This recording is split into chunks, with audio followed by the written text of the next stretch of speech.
So এখন দেখেন যেটা রেড চিহ্ন দেওয়া এটাকে অ্যাড দেওয়া যাবে না, ঠিক আছে, এটা পোস্ট আনএভেলেবল। সো যেটা আপনার কোনো ধরনের ওয়ার্নিং নেই কিংবা রেড চিহ্ন নাই সেটাকে আপনার অ্যাড দিতে হবে। সো আমি এখান থেকে যে কোনো একটা পোস্ট আমার ভালো লাগে বা যেই পোস্টটা ইনফ্যাক্ট ক্লায়েন্ট অ্যাড দিতে চাই সেটাকে আমি সিলেক্ট করব। সিলেক্ট করার পর কন্টিনিউ দিয়ে দিব। হ্যালো এভরিওয়ান, আমি শাহরিয়ার হাসান, কোডার ট্রাস্ট বাংলাদেশের ডিজিটাল মার্কেটিং মেন্টর। আমরা গতানুগতিকভাবে আপনাদের সাথে আলোচনা করছিলাম বিভিন্ন টিপস অ্যান্ড ট্রিক্স নিয়ে। আজকে আমরা আরেকটা টপিক নিয়ে আপনাদের সামনে চলে আসলাম। আজকে আমাদের আলোচ্য বিষয় কিভাবে আমরা ফেসবুকে প্রপারলি একটা মেসেজ ক্যাম্পেইন রান করতে পারি। বিশেষ করে যারা ফেসবুক ভিত্তিক বা কমার্স বিজনেস করে তাদের জন্য খুবই কার্যকরী একটা ক্যাম্পেইন হচ্ছে মেসেজ ক্যাম্পেইন।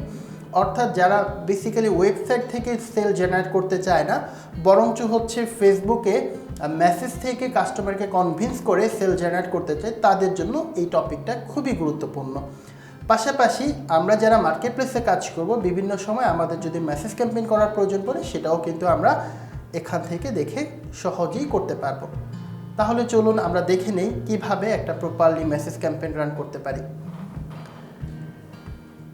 আমরা বিজনেস ম্যানেজারে আসার পর আমরা এখান থেকে যেই অ্যাড অ্যাকাউন্টে কাজ করব সেই অ্যাড অ্যাকাউন্টে চলে যাব। সো এখানে দেখেন আমার বেশ কিছু অ্যাড অ্যাকাউন্ট আছে, সেখান থেকে যেই অ্যাড অ্যাকাউন্টে কাজ করতে চাই আমরা সেই অ্যাড অ্যাকাউন্টটা এখান থেকে আমরা সিলেক্ট করব।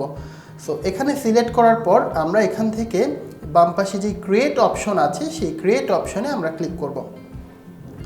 ক্রিয়েট অপশনে ক্লিক করার পর আমার সামনে ক্যাম্পেইন অবজেক্টিভগুলো চলে আসছে, অর্থাৎ কোন উদ্দেশ্য নিয়ে আমরা অ্যাড রান করতে যাচ্ছি। আমরা আগেই বলেছি এখন আমরা দেখব মেসেজ ক্যাম্পেইন। তাহলে দেখেন যে কনসিডারেশনের একদম শেষের যে টপিকটা আছে মেসেজ, এটাতে আমরা সিলেক্ট করব।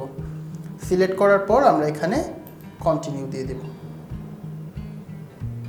ফাইন। এখন আমরা এখানে একটা ক্যাম্পেইনের নাম দিয়ে দিতে পারি। আমি একটা নাম দিয়ে দিই।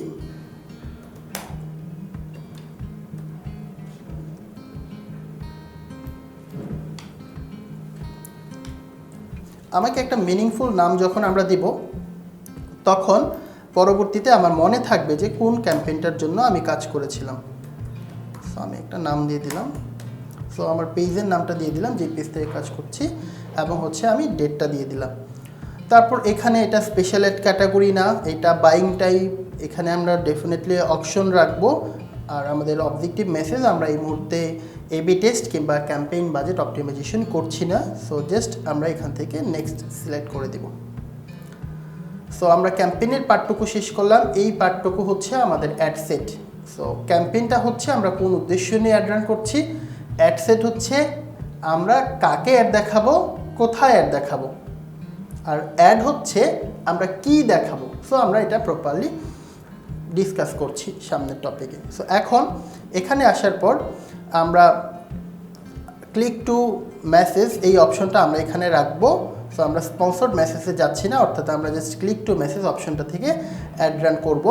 সো সেই ক্ষেত্রে আমরা এখানে কিন্তু চাইলে মেসেঞ্জারে কিংবা হোয়াটসঅ্যাপে কিংবা ইনস্টাগ্রাম থেকে 3 জায়গা থেকেই আমরা ক্যাম্পেইনটা রান করতে পারি। সো কেউ যদি চান যে শুধুমাত্র মেসেঞ্জারে করবেন তবে মেসেজটা অন রাখতে পারেন, আর কেউ যদি চান যে হোয়াটসঅ্যাপ এবং ইনস্টাগ্রাম একই সাথে রাখবেন সেটাও কিন্তু আপনারা চাইলে রাখতে পারেন। সো আমি আপাতত শুধু মেসেঞ্জারটা নিয়ে কাজ করছি। সো এখানে আসার পর আমাদেরকে একটা ফেসবুক পেজ চুজ করতে হবে যে কোন পেজের জন্য আমরা কাজ করছি। সো এখানে এসে আমি অনেকগুলো পেজের অ্যাডমিন আছি, এখান থেকে যেই পেজের জন্য কাজ করব সেই পেজটা আমি সিলেক্ট করে দিলাম। সো এই পেজটা হচ্ছে আইদা, এটা হচ্ছে আমাদের পেজের নেম, যেই পেজ থেকে এখন কাজ করতে যাচ্ছি। তারপর এখানে আমাদের অপটিমাইজেশন ফর অ্যাড ডেলিভারি, এখানে হচ্ছে কনভারসেশন, অর্থাৎ যারা যারা মেসেজ কনভারসেশনটা স্টার্ট করে সেটা আমরা রেখে দিলাম। এখানে আমরা বিট কন্ট্রোল রাখতে পারি যে একটা মেসেজের জন্য আমরা সর্বোচ্চ কতটুকু পে করতে চাই। সো আমি ধরেন 0.5 সেন্ট আমি যদি সর্বোচ্চ পে করতে চাই মেসেজে, সেটা আমি এখান থেকে দিতে পারি, কিংবা আপনি যদি চান যে আরও কম 0.10 সেটাও কিন্তু আপনি এখানে দিতে পারেন। একদম কম দিলে অনেক ক্ষেত্রে সেটা বিট ক্যাপে কাজ নাও করতে পারে, সেই ক্ষেত্রে আপনি মোটামুটিভাবে এমন একটা রিজনেবল প্রাইস দেবেন যেই প্রাইসটা আপনার জন্য অবশ্যই বেনিফিটেড হতে পারেন আপনি, এবং ফেসবুকও অ্যাড রান করতে পারে। খুব কম প্রাইস দিলে কিন্তু এটা কাজ নাও করতে পারে। সো তারপর এখানে এসে আমরা একটা বাজেট দিতে পারি, ডেইলি বাজেট কিংবা লাইফ টাইম বাজেট দিতে পারি। লাইফ টাইম বাজেট মানে হচ্ছে এখানে এই ক্যাম্পেইনটা কত দিনের জন্য চলবে সেই লাইফ টাইম। সো এখানে আমি যদি $50 দিই, $50 আমি যদি এখানে লাইফ টাইম বাজেট দিই, তার মানে অ্যাডটা কত দিন চলবে সেটা লাইফ টাইম এখন আমাকে নির্ধারণ করে দিতে হবে। সো 22 তারিখ থেকে আমি যদি দিই নভেম্বর 22 তারিখ থেকে নভেম্বর 30 তারিখ, তার মানে এখানে কিন্তু 8 দিন হলো। তাহলে এই ক্যাম্পেইনের লাইফ টাইম হচ্ছে 8 দিন, তার মানে 8 দিনে আমার বাজেট হচ্ছে $50। সো এখন 3:39 বাজে, আমাকে অবশ্যই এই টাইমটা ফিক্সড করে দিতে হবে। সো আমি ধরে নিলাম যে এটা 4:10 থেকে আমি শুরু করব, ফাইন। তারপর আমি এখানে আসার পর এখানে আমরা যে অডিয়েন্সটা দেখতে পাচ্ছি সেখান থেকে আমরা চাইলে আমাদের প্রপারলি একটা অডিয়েন্স সিলেক্ট করতে পারি। সো এখানে আসার পর ক্রিয়েট অডিয়েন্সে আমরা এখানে লোকেশনটা সেট করে দেব। লোকেশনটা আমার বাই ডিফল্ট একটু ভুল দেওয়া ছিল, আমি এটাকে এডিট করে ঠিক করে দিই। সো আমি লোকেশনটা বাংলাদেশ দিলাম। দেখেন এখানে যে অপশনটা আছে people living in or recently in this location, so এটাকে আমরা এটা না দিয়ে আমরা এখানে দিব people living in this location. So recently in this location মানে হচ্ছে যে বাংলাদেশে রিসেন্টলি এসেছে, আবার সে হয়তো বাইরে চলে যাবে। সো এই ধরনের কাস্টমার কিন্তু আমাদের প্রোডাক্ট নাও কিনতে পারে। বিশেষ করে আমরা যখন এই মুহূর্তে আমরা ধরেন উইমেন ফ্যাশন নিয়ে যদি কাজ করি, উইমেন ফ্যাশনের একটা প্রোডাক্ট যদি আমরা অ্যাড দিই, সো তারা কিন্তু যারা বাইরে থেকে এসেছে এই মুহূর্তে তারা এটাতে কনভিন্স নাও হতে পারে। সো আমরা যদি এটা দিই people living in this location, এটাই আমাদের জন্য বেস্ট অপশন হবে। কিংবা আমরা যদি দিই people recently in this location, শুধুমাত্র যারা বাইরে থেকে এসছে তাদের কাছেই যাবে। সো এটা অ্যাপ্রোপ্রিয়েট না। বিশেষ করে যারা বিভিন্ন 3 স্টার 5 স্টার হোটেল আছে ফরেনারদেরকে টার্গেট করার জন্য, তারা কিন্তু অ্যাড রান করতে পারে রিসেন্টলি যারা বাংলাদেশে এসছে। আর এটা যদি দেই people travelling in this location, তাহলে বাইরে থেকে আসছে না, বরঞ্চ 200 কিলোমিটারের মধ্যে যারা হচ্ছে ট্যুর করেছে তাদেরকে যদি আমরা অ্যাড দেখাতে চাই people travelling in this location, এটা সিলেক্ট করতে হবে। কিন্তু এখন আমরা দেখতে পাচ্ছি people living in this location, এটাই আমাদের জন্য অ্যাপ্রোপ্রিয়েট। সো আমরা এখানে বাংলাদেশ সিলেক্ট করলাম। বাংলাদেশ সিলেক্ট করার পর আমরা এখান থেকে এইজটাকে সিলেক্ট করতে পারি। এখানে আমরা এইজ দিতে পারি। আমরা যেহেতু বলছি যে উইমেন ফ্যাশনের জন্য টার্গেট করব, কারা এই প্রোডাক্টটা কিনতে পারে, আমরা 18 বছরের কম কাউকে টার্গেট করতে পারবো না ফেসবুকের পলিসি অনুযায়ী। সো আমরা যদি দেখি অনলাইন থেকে কারা পারচেস করে, সেটা 18 থেকে আমার মনে হয় যে 45, এটা একটা ভালো এজ রেঞ্জ। এই এজ রেঞ্জের মানুষ অনলাইন থেকে বেশি পারচেস করে, সেটা রাখলাম। তারপর যেহেতু উইমেন ফ্যাশন, আমরা জেন্ডারটা অবশ্যই উইমেন দিয়ে দেব। তারপর ডিটেল টার্গেটিং, এখানে এসে ডিটেল টার্গেটিং এক্সপানশনে আমরা বিভিন্ন ইন্টারেস্ট ধরিয়ে দিতে পারবো। যেমন আপনাকে আমি যদি বলি যে কারা কারা উইমেন ড্রেসগুলা, বিশেষ করে 3 পিস বা এই ধরনের ড্রেসগুলো কারা কিনতে পারে, সো যাদের শপিং এবং ফ্যাশনের প্রতি আগ্রহ আছে অনলাইনে। সো আমি যদি একটু লিখি এখানে শপিং, আমার এখানে সাজেশন চলে আসবে, এই যে শপিং চলে আসলো। তারপর আমি যদি এখানে জাস্ট একটা লেখার পর এবার সাজেশনে ক্লিক করি, আমি কিন্তু ভালো ভালো আরও কিছু সাজেশন পাবো।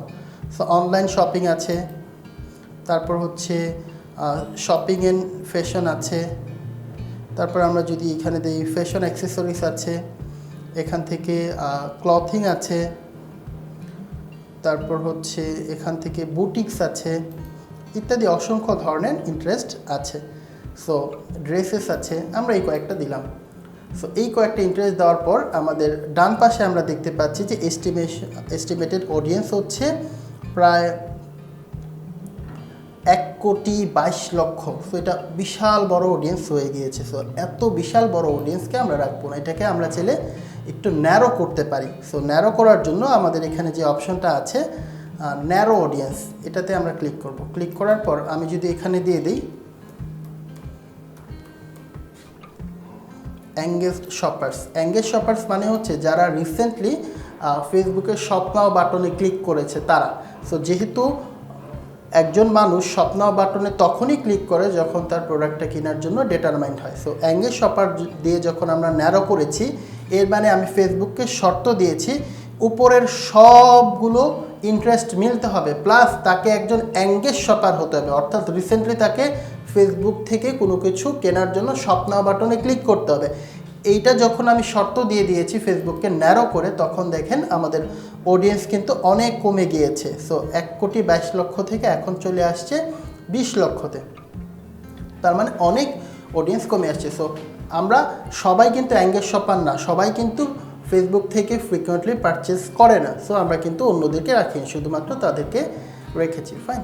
এরপরে দেখেন যে অপশনটা ডিটেল টার্গেটিং এক্সপানশন, এটা যদি আমরা অন করে রাখি, টিকচিহ্ন দিয়ে রাখি, তার মানে হচ্ছে এই ধরনের এই রিলেটেড কারা কারা আছে ফেসবুকে তাদের কাছেও অ্যাড যাবে।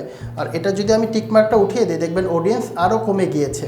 সো আমরা দেখি 20 লক্ষ থেকে এখন হয়ে গেছে 19 লক্ষ, অর্থাৎ যারা যারা এই রিলেটেড ছিল, কাছাকাছি অডিয়েন্স ছিল, তাদের কাছেও আমরা অ্যাড যাওয়াটা অফ করে দিলাম, এই জন্য অডিয়েন্সটা একটু কমে গিয়েছে। সো এটা রাখাটাই কিন্তু বেস্ট প্র্যাকটিস, একটু বারোক অডিয়েন্স, তারপর এটা রাখাটাই বেস্ট প্র্যাকটিস, আমরা রেখে দিলাম। সো এখান থেকে আমরা ল্যাঙ্গুয়েজ সিলেক্ট করতে পারি। ল্যাঙ্গুয়েজে গিয়ে আমরা হচ্ছে ইংলিশ অল দেব, এবং হচ্ছে যেহেতু এটা বাংলাদেশে অ্যাড রান করেছি, তাহলে আমরা পাশাপাশি বেঙ্গলিও দিয়ে দিব, ইংলিশ এবং বাংলা এই দুইটা আমরা দিয়ে দিলাম।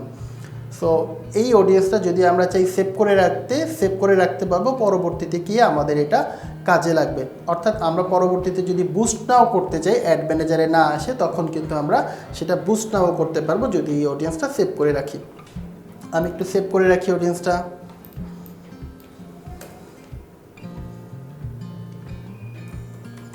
পেজের নাম দিলাম, তারপর এটাকে দিয়ে দিলাম উইমেন ফ্যাশন নামে, সেভ করে দিলাম। সেভ।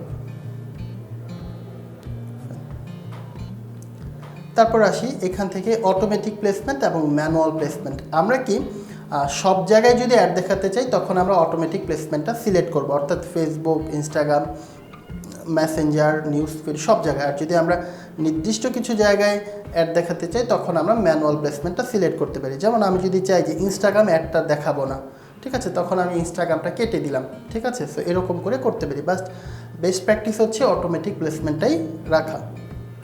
সো এখান থেকে আমরা এটা সিলেক্ট করলাম, সিলেক্ট করার পর আমরা নেক্সটে চলে যাব।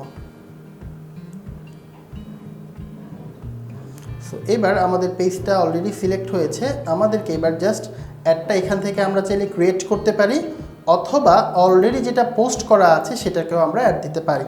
সো তাহলে আমি ইউজ এক্সিস্টিং পোস্ট, সেটা আমি সিলেক্ট করলাম। সিলেক্ট করার পরে যে এখানে সিলেক্ট পোস্টের যে অপশনটা আছে, এটাতে ক্লিক করব। সো এখন দেখেন যেটা রেড চিহ্ন দেওয়া, এটাকে অ্যাড দেওয়া যাবে না, ঠিক আছে, এটা পোস্ট আনএভেলেবল। সো যেটা আপনার কোনো ধরনের ওয়ার্নিং নেই কিংবা রেড চিহ্ন নাই, সেটাকে আপনার অ্যাড দিতে হবে। সো আমি এখান থেকে যে কোনো একটা পোস্ট আমার ভালো লাগে, বা যেই পোস্টটা ইনফ্যাক্ট ক্লায়েন্ট অ্যাড দিতে চাই, সেটাকে আমি সিলেক্ট করব। সিলেক্ট করার পর কন্টিনিউ দিয়ে দিব। সো চলে আসছে পোস্টটা।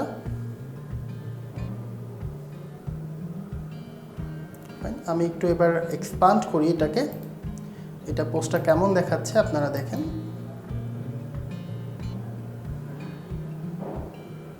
এই যে দেখেন উইমেন ফ্যাশনের এই ড্রেসগুলো এখন কেমন দেখাচ্ছে। ফাইন। সো এবার এটা আমি দেখতে পারলাম। এবার এখান থেকে এসে আমরা যদি ওয়েবসাইট ইভেন্টটা, অর্থাৎ হচ্ছে পিক্সেলটা অন রাখতে চাই, সেটা রাখতে পারবো, কিংবা যদি অফ করতে চাই সেটাও অফ করতে পারবো, ফেসবুক পিক্সেলটা। আর ফাইনালি আমাদের সব কাজ হয়ে গেলে আমরা এখন জাস্ট এটা পাবলিশে ক্লিক করব। যখন আমরা পাবলিশে ক্লিক করব, তখন সেই অ্যাডটা রান হয়ে যাবে। সো আমি পাবলিশে ক্লিক করে দিলাম। এবার দেখেন এটা প্রসেসিংয়ে আছে এবং এটা রিভিউতে চলে যাবে। আমরা একটু ক্যাম্পেইনে যাই, এটাকে আমরা একটু রিফ্রেশ করব, একটু 1 মিনিট সময় লাগবে প্রপারলি ডেটাটা আসার জন্য। আমি একটু রিফ্রেশ করি আবারও।